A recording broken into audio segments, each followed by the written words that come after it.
Well, I think history has shown, when we think of genetics and some of these other omics, I was involved in genetics. That's really how I got into this field, really all the way back to the late 90s. And I think at that time, genetics was like heralded as this great promise of we're going to find genes and it's going to solve diseases.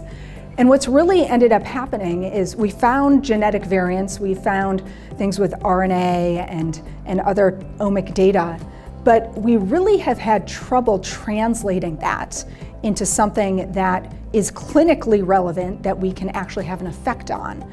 The real beauty of metabolomics is, as opposed to something like genetics, it's very close to the actual disease that we're looking at. And not only is it close to the disease, but as opposed to genetics, metabolomics is actually modifiable.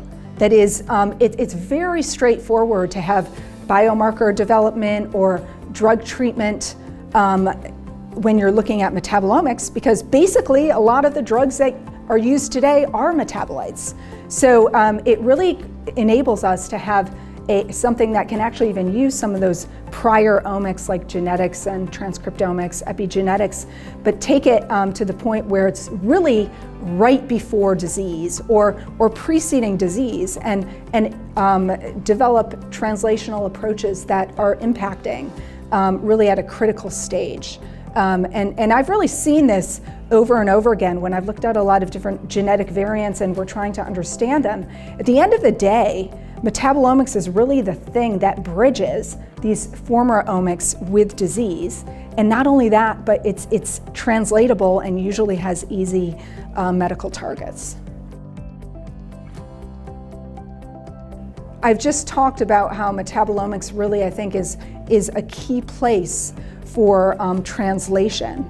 But generating metabolomic data that are the most informative for translation does remain a challenge. And I'll give you some examples. Like, for example, when we think of something like food allergies, a kid who has a peanut allergy may not have any metabolites that are indicating that when he or she is not actually ingesting peanuts. So actually generating a study where you're inducing the particular response, medical response, whether it is an allergic reaction, whether it is inducing exacerbations for asthma, and then measuring these profiles throughout that time, I think that is probably the most critical piece of information that we need for translational science. The difficulty with it is it's very hard to actually capture, and sometimes one could argue is unethical. So creating that translational jump where you actually have a medication or something that will treat the disease can be inhibited by study designs that are often difficult to actually do. My background is really, as I alluded to earlier, in multi-omics, starting with genetics and going to some epigenetics, transcriptomics, and in the last 6 years or so, metabolomics.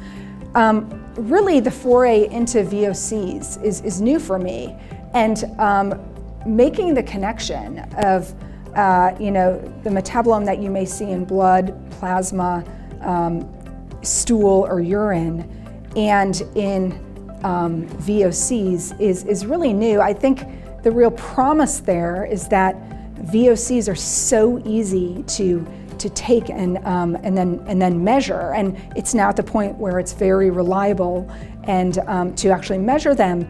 But my takeaway is really learning about that potential utility, and I've already seen this morning some of the great utility in the VOCs.